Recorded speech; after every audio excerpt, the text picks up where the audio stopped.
We now live in a world that revolves around digital technology. Our lives have been immersed in technology.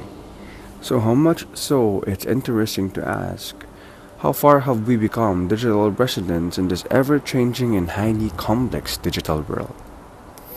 Are we humans considered cyborgs or hyperhumans?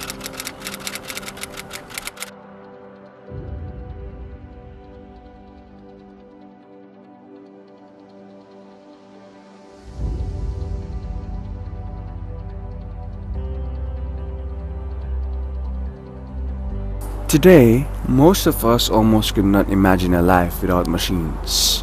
Machines wake us up. We have breakfast with our machines. We accomplish our daily tasks with the use of machines. We use machines to talk and interact with people who also use machines. We say goodnight to the world still with machines.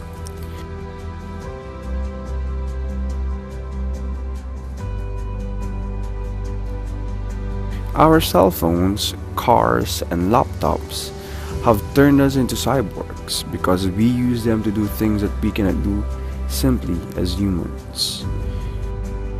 We have, therefore, always and already been assimilated.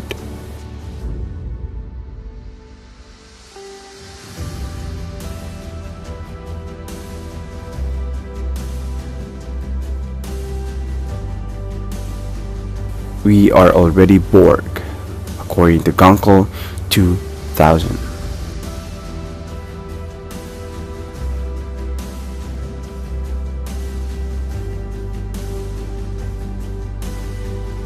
Human, machine. The human and machine together become an integrated system, a cyborg, part human, part machine. Yes, we are all cyborgs now.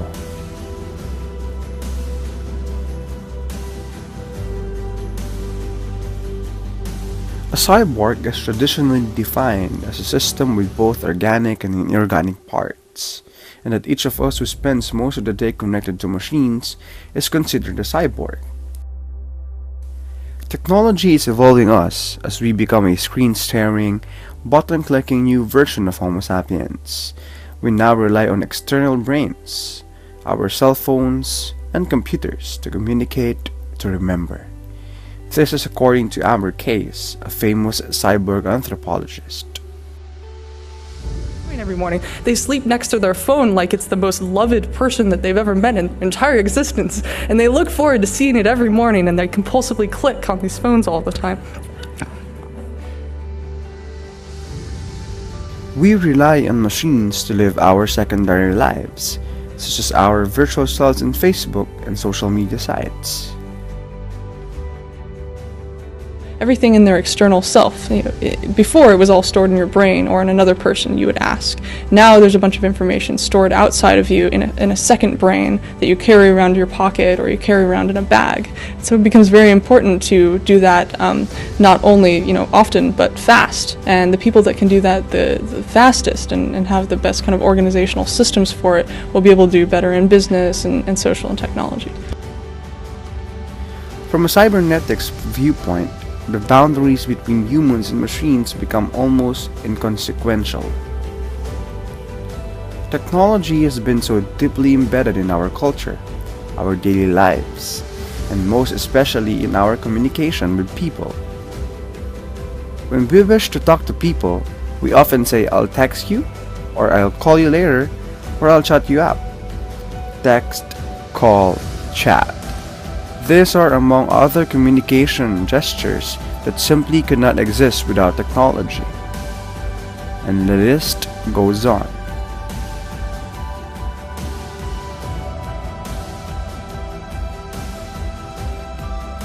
Human plus machine equals cyborg.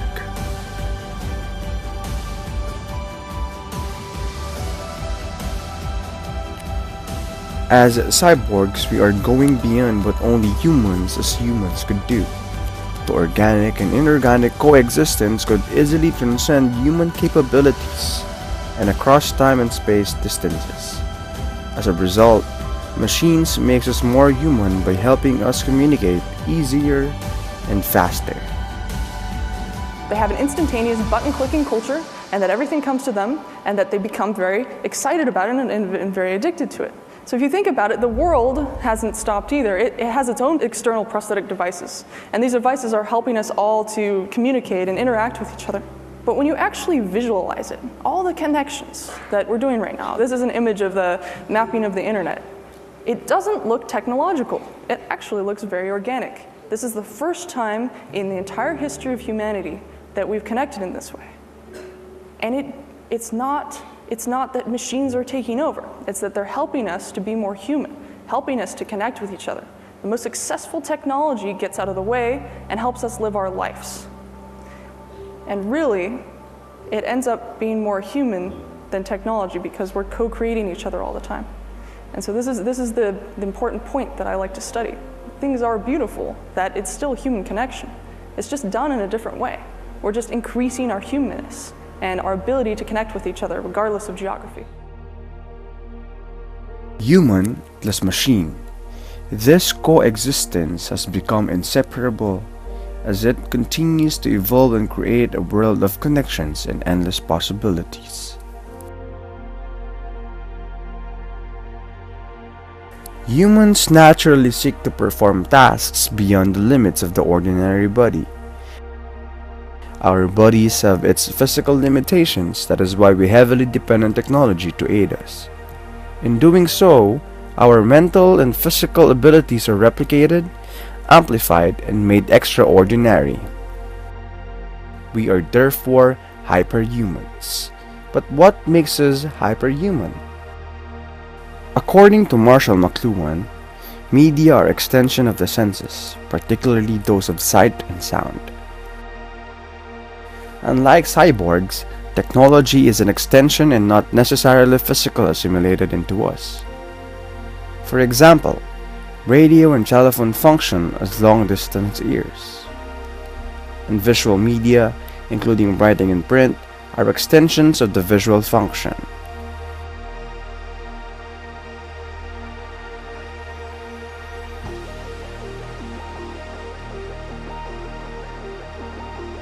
This development in technology has already become an addition to the human makeup, truly significant in the functions performed daily. There are two broad classes in which this extension can be classified: in actions and in thoughts, or even both. Technology can be an extension of our body to aid our action as hand-driven tools, transportation, or separate machines such as roads, buildings, lighting fixtures that extend our restless need for movement and our struggle to survive. On the other hand, extensions of thought can improve our senses by directly extending perception, such as telescopes, microscopes, radios, telephones, and televisions. Extend cognitive skills through devices such as computers and calculators. Extend memory and capture human experiences. Examples of these are photographs, videotapes, and sound recordings, and other related equipment. With the help of technology, other than the usual human face-to-face way, communication now became more convenient and easier to conduct despite of all the time and space constraint there is. We can also do things more than our capability and speed. Because of this, we are always expected to do more. This is why we are considered by McLuhan as hyperhumans. How far do you think have you become in this digital world? Are you a cyborg or a hyperhuman? Share your thoughts in the comment section below, and don't forget to subscribe for more videos.